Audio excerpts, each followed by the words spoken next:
Il y a un an, en septembre 2021, les États-Unis, le Royaume-Uni et l'Australie avaient annoncé la création de l'AUKUS, une nouvelle alliance anglo-saxonne très médiatisée en France car elle avait ruiné en une journée 70 efforts français pour vendre 12 sous-marins à propulsion diesel à Canberra. Un an plus tard, quel bilan pourrait-on tirer de l'AUKUS? D'abord, l'alliance n'a pas porté chance à ses initiateurs. Scott Morrison comme Boris Johnson ont dû quitter le pouvoir. Seul Joe Biden a conservé son poste. Ensuite, l'après-AUKUS a été brutal pour l'Australie. En juin, le pays a versé 555 millions d'euros de compensation au constructeur français Naval Group. Avec les paiements déjà effectués, le coût sera encore plus élevé. Tout cela en pure perte pour un programme qui n'a rien livré. D'ailleurs, les Australiens devront attendre longtemps leur sous-marin à propulsion nucléaire. Faute de place dans le carnet de commandes des constructeurs américains et britanniques, ils ne peuvent espérer renouveler leur flotte vieillissante qu'en 2040. Ces derniers jours, des experts australiens ont appelé à revenir sur cette décision.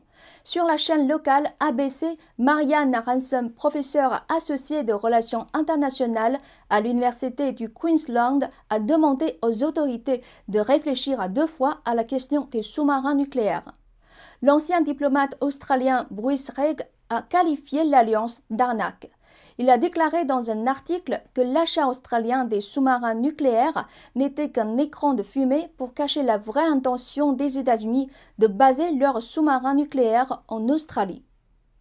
Outre cela, quelle que soit l'intention des États-Unis, quelle que soit l'explication fournie par ces trois pays, cela ne changera rien au danger que cette alliance présente pour le monde, à savoir la prolifération nucléaire. L'Australie n'est pas un État doté d'armes nucléaires, mais elle sera dotée des sous-marins américains qui fonctionnent avec de l'uranium hautement enrichi. Le 15 septembre, à la demande de la Chine et d'autres États membres, le Conseil des gouverneurs de l'AIEA, l'Agence internationale de l'énergie atomique, a spécifiquement discuté de cette coopération tripartite sur les sous-marins nucléaires.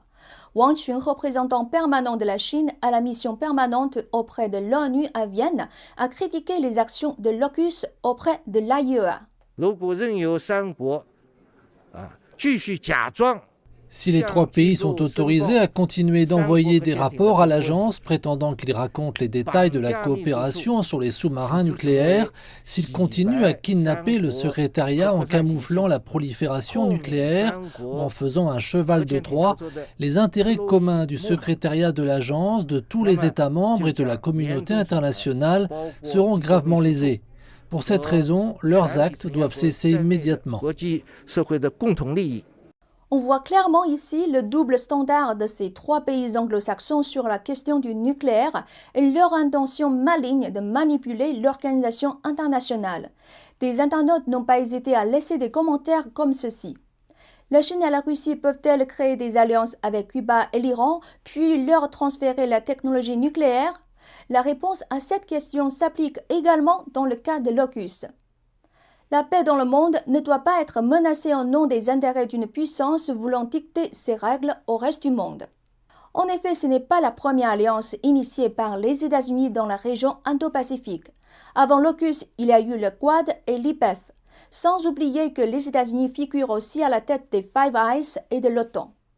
Malgré les beaux discours des politiciens américains, il est clair que ce sont tous des outils américains pour préserver l'hégémonie mondiale américaine.